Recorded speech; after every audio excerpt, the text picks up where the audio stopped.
السلام عليكم ورحمة الله وبركاته. ازيكم حبايبي؟ عاملين ايه؟ يا رب تكونوا دايما بخير. طبعا يا جماعة احنا في موسم بقى البلح، فعايزين كده نخزن شوية بلح حلوين. ما شاء الله تبارك الرحمن، جبنا شوية بلح كده، فقلنا لازم نخزن منهم شوية.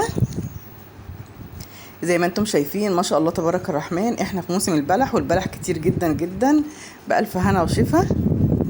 طبعا يا جماعة البلح لما بيتخزن ويتحط في الفريزر بيبقى جميل جدا. تطلعيه بقى تغسليه كده وتعملي تحطيه كده في الطبق، ما شاء الله بيبقى جميل. وممكن تعمليه عجوة. بس عايزه اقول لكم الاحمر ده يا جماعه ما بيتخزنش غير اللي هو الرطب.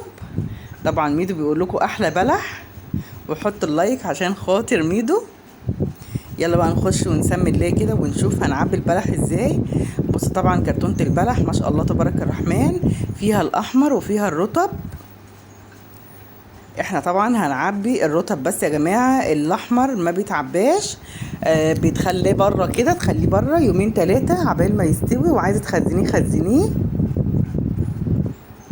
وعايزه اقول لكم لازم يبقى البلح اللي بيتخزن يبقى سليم كده، يعني مش متفعص او متكسر او حاجه، لا لازم يبقى سليم، يبقى ناشف كده وحلو، عشان خاطر لما يتحط في الفريزر وتيجي تطلعيه ما يبقاش مهري منك قوي.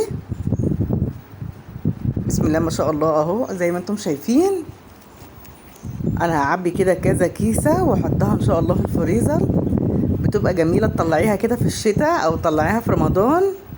عندك كيس بقى، عندك 2، تطلعي وتعملي عجوه بالسمنه البلدي. وان شاء الله باذن الله هعمل لكم بالبلح دون العجوه بالسمنه البلدي او بالزبده الصفراء. زي ما انتم شايفين اهو، انا عبينا كيسه. انا بصراحه هخلي شويه كده بره وهخزن شويه في الفريزر، عشان طبعا ده كله كده لو فضل مننا بره هيبوظ. وطبعا البلح ما بيستحملش، ممكن يحمض على طول عشان طبعا الجو حر. فانت استغلي بقى وحطي كده كيسين 3 4 5 10 في الفريزر، هينفعوكي. بص البلح يا جماعه زي ما قلت لكم لازم البلحيه تبقى كده ماسكه حيلها، يعني ما تبقاش متكسره او متفعصه او مهريه، لا لازم تبقى كده البلحيه ما شاء الله تبارك الرحمن تبقى ناشفه وحلوه.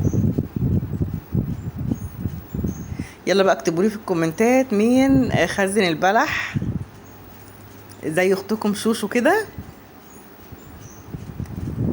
احلى تخزين بلح في اليومين دول يا جماعه. بصوا طبعا انا بنقي كده البلحيه الكويسه،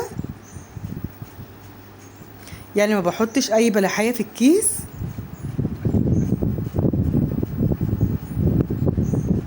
والاحمر دون يعني يومين 2 كده وهتلاقي الاحمر ده كله كده رطب. انا بصراحه ما كانش عندي الكياس اللي هي الصغيره بتاعه اللبن بتاعه التخزين ديت، كان عندي الكياس دي، فقلت بقى مش اشكال يعني عادي، مادام اكياس بيضه ونظيفه خلاص حطي فيها اللي انت عايزاه.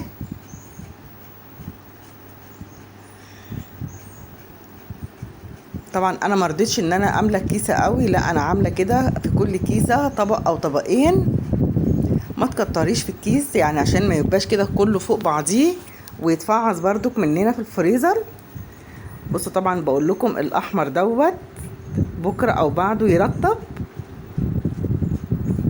انا بقى هخلي الاحمر كله كده بره يرطب عشان نعمل منه شويه عجوه، او الولاد ياكلوه كده بيبقى جميل. طبعا الولاد بيحبوه كده، يعني بيقرمش كده ببقهم. فيعني ايه، احنا هنعمل بقى شويه من دول باذن الله عجوه، والباقي كله هنخزنه.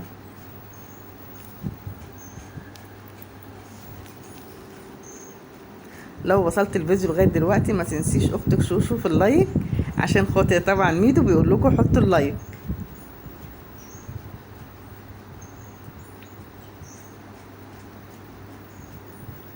واكتبوا لي في الكومنتات مين خزن البلح. احنا طبعا في موسم البلح والبلح كتير. خزنا المانجا طبعا، وخزنا وادي هنخزن باذن الله البلح. نستغل يا جماعه اي حاجه كده نخزنها. الحاجه والله لما بتتحط في الفريزر وبتيجي تطلعيها بتنفع. واخدين بالكم يا جماعه؟ بصوا انا عماله اقلب في البلح مفيش ولا واحده متفعصه، يعني بسم الله ما شاء الله. بصوا والله البلح كله جميل بسم الله ما شاء الله.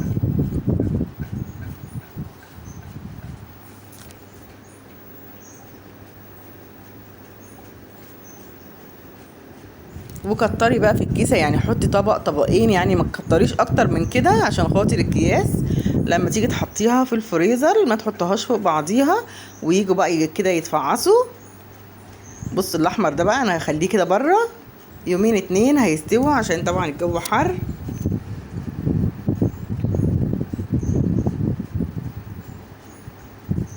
الرطب هو اللي بيتحط في الفريزر، والاحمر لا يا جماعه، محدش يحط البلح الاحمر في الفريزر لان هتطلعيه مش هيبقى حلو خالص.